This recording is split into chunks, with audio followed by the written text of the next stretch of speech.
হ্যাঁ বাবা হ্যাঁ, জানি ভ্যালেন্টাইন্স ডে চলে গেছে, তাই বলে ভ্যালেন্টাইন্স ডে ডেকোরেশন আর কী মেনু ছিল সেটা কি দেখাবো না? তাই এই রিলটাতে সেটাই দেখানো হয়েছে। এটা হচ্ছে ভ্যালেন্টাইন্স ডের মেনু, পজ করে একটু দেখে নিও। মেন কোর্স আমি একদম কভার করিনি, ওনলি স্টার্টার। দেখতেই পাচ্ছ সব টেম্পটিং টেম্পটিং স্টার্টার, একদম স্ট্রেট ফ্রম অনন্যাদিস কিচেন।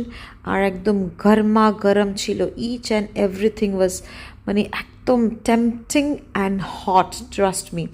দেখতেই পাচ্ছ এই নানা রকমের জিনিস অননাদি প্রেজেন্ট করেছিল, যেটা ছোট বাচ্চাদের থেকে বড় বয়স্ক সবাইকে স্যাটিসফাই করবে। এই হচ্ছে আমাদের স্টার শেফ, আর এই হচ্ছে তার ওয়েলকাম ড্রিঙ্ক। কি অসাধারণ একটা ওয়েলকাম ড্রিঙ্ক যে বানিয়েছিল, একদম বটমস আপ করে আমরা খেয়েছি। আর এই যে আমি নিজের প্লেটটাকে সাজিয়ে নিচ্ছি, আগে খেয়ে নিই, বাকি সব কিছু পরে হবে। সুন্দর প্লেটটাকে সাজিয়ে নিয়েছিলাম, স্টার্ট করেছিলাম আমি বেগুনি দিয়ে। একদম সুপারব বানিয়েছিল, ক্রিস্পি ক্রাঞ্চি, একদম টু গুড ছিল। তারপরে ছিল হচ্ছে পাপড়ি চাট আর ঘুগনিও বানিয়েছিল, আমি আলাদা করে ঘুগনি নিইনি, এরকম পাপড়ি চাটটাই আমি খেয়েছিলাম।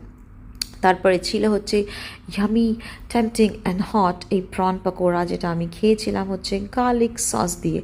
আর তারপরে ছিল কি জানো, এই যে এত বড় সাইজের একটা ডিমের ডেভিল। মানে ডিমের ডেভিলের সাইজটা দেখো আমার প্লেটে, এই দেখো কী করে তুমি একটা বাইট নেবে, তাই জন্য আমি পাশে একটা নাইফ রেখেছিলাম।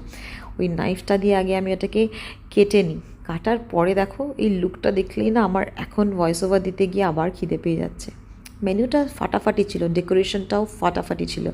অননাদি হ্যাজ ডান হার বেস্ট। ও প্রত্যেকবার ভ্যালেন্টাইন্স ডেটা একেবারে আমাদের জমিয়ে দেয়। থ্যাংক ইউ অননাদি, উই লাভড ইট।